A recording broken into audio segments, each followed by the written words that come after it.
Hello and welcome to Seasonal Stays and Campfire Days. I'm Josh and you're watching Josh's RV Tech Tips. On today's episode, I want to talk about the basics of solar panels and basic solar, the components, and why you should get solar for your camper. Now, before we get into the actual nitty-gritty of the basics of the solar stuff, I want to make sure that you guys have subscribed to the channel and also have liked this video, because we're about to go at least a little bit in depth on solar stuff and their components. And then make sure that you comment down below if you guys have solar or not, or if you would like to get solar at some point. So in this video, I'm going to talk about what is solar if you have never even heard of solar, how it can benefit pretty much anybody, any RV, any camper, and then just the basic components of a very basic solar setup. So I'm going to go into what is solar.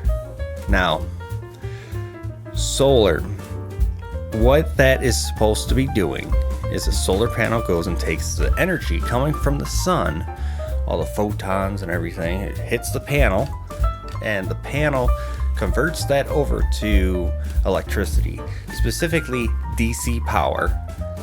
But that then will go into a charge controller, and then the charge controller charges the battery.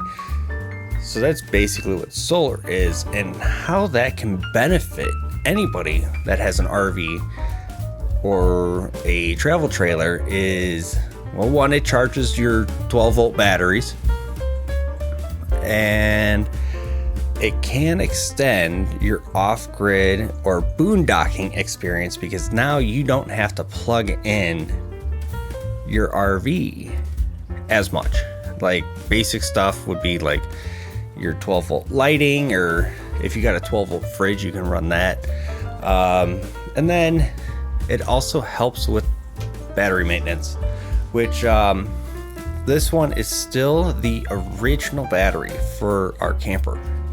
And you can see an extra component that's on here. This battery is actually part of the solar setup, and this particular thing here is actually part of an extended solar system. So the basic components of a solar setup is very simple. You have basically three things.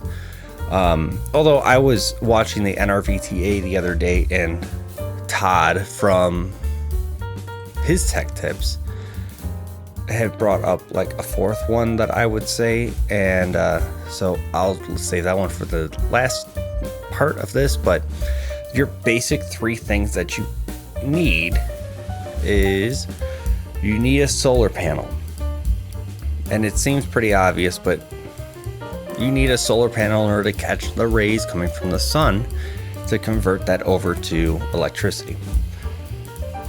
Second thing that you need is a charge controller, because what happens is that the solar panel has a range, like on our RV, you can get anywhere between 0 volts to 48 volts or even higher. And what the charge controller does is it basically brings that down to, because we only have one battery, it's 12 volts. Although you can have multiple batteries too, and then wire those in parallel, and then you get 12 volts but more amperage, and we'll save that for another day, another video. This is just basic components, which the third thing for basic components is the battery. You need a place to store that energy. So we talked, the solar panel collects energy, charge controller changes the voltage and regulates the voltage to a constant 12 volt, and then the battery is meant for storage. From what a solar system basically is, usually the solar panels are there to run things during the day, and your battery is a storage of energy for the nighttime, essentially.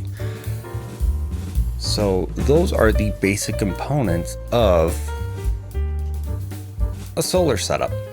So the crazy thing about getting solar is that, so you have like your basic components, but then you can also upgrade to additional components that, like a inverter, which then changes the DC power to like DC 12 volt power to 110 or 120 volt AC power, which is useful for like